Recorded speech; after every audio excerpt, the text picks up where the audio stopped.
Hello everyone, welcome back to another Destiny 2 video. Today we're talking about the first impressions that I've gotten from Crota's End. Me and my raid team, very inexperienced raid team I might add, we were able to get up to Ute and finish her, but that's as far as we got. We didn't get past Crota, our damage was just not there, our survivability wasn't, but you know, we at least saw a damage phase, which is cool, I guess, in contest mode.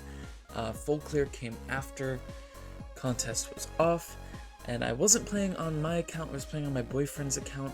You're welcome, Zach. And, you know, the off contest, Crota's End might be rivaling Ron with the easiest clear. I definitely think on contest mode it was one of the harder raids, simply because of maybe survivability.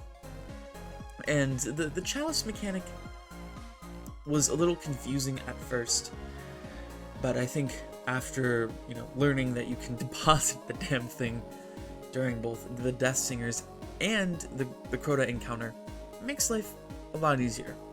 Usually contest runs, you know, there are some things you don't realize. One thing that was really upsetting, and I think a lot of people in the community will agree with this, is that you have to either have True Sight, excuse me, not Truth Sight, whatever it's called.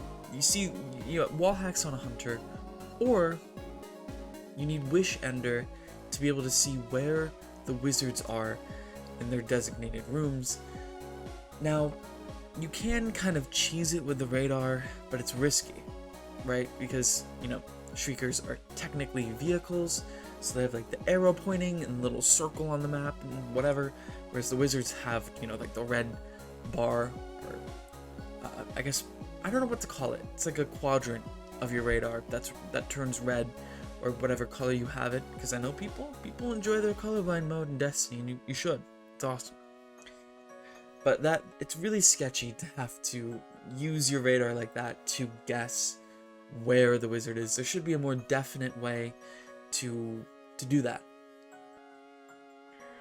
Maybe something like when you're enlightened, you can go up to the windows and, like, I don't know, do some kind of scan to determine they're there.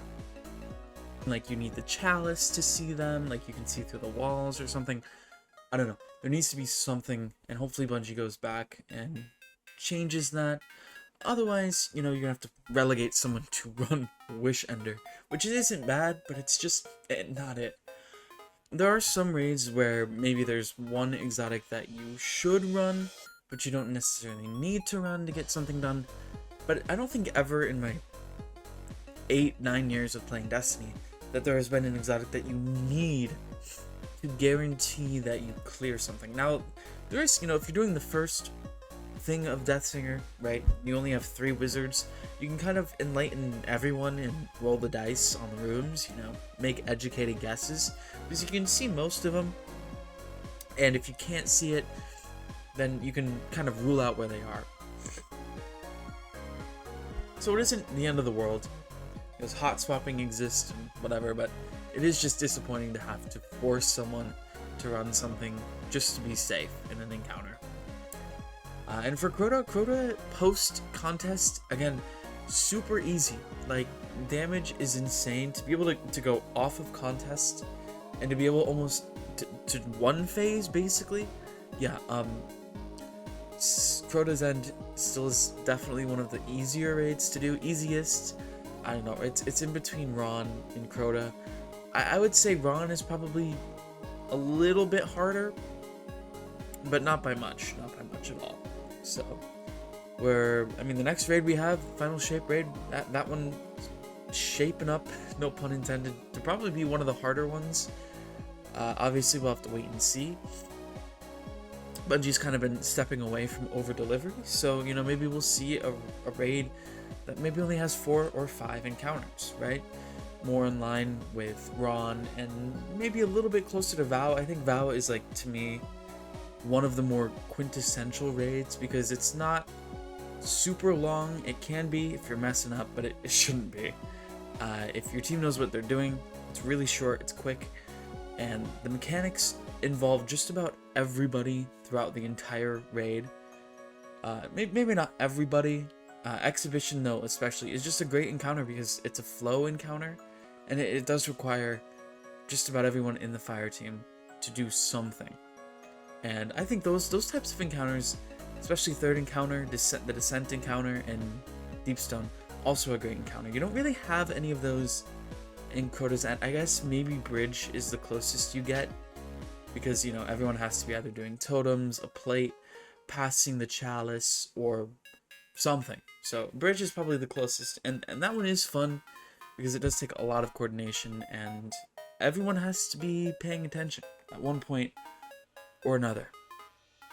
So yeah, this raid, simply for nostalgia and everything, definitely ranks up there for me. But in terms of difficulty, this definitely isn't one of the harder ones, and that's okay. You know, it's nice to have an easy raid here and there.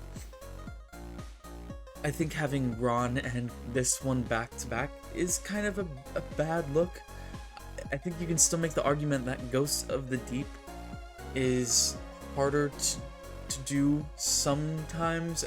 I mean, now, after we've had enough practice, you know, doing that dungeon over and over, it's a little bit easier.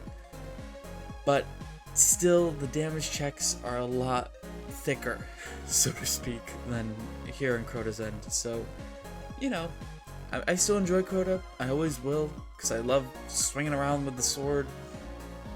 And Crota is just a cool boss. But again, it's not hard. Let me know what you guys thought about Crota. I'm definitely excited for Abyss Defiant. That might be the only weapon I'm really excited. I mean, the machine gun and maybe Oversoul Edict as well. I think I'm going to do a weapon ranking for this whole season at some point, because most of the weapons are bad this season, so you gotta find the couple of good ones that are worth crafting and or chasing. So yeah, let me know what you guys think about that. Like if you enjoyed the video, subscribe if you want more Destiny 2 content, and just know, you know, you're here, you're viewing the video, that's plenty for me. I'll see you next time.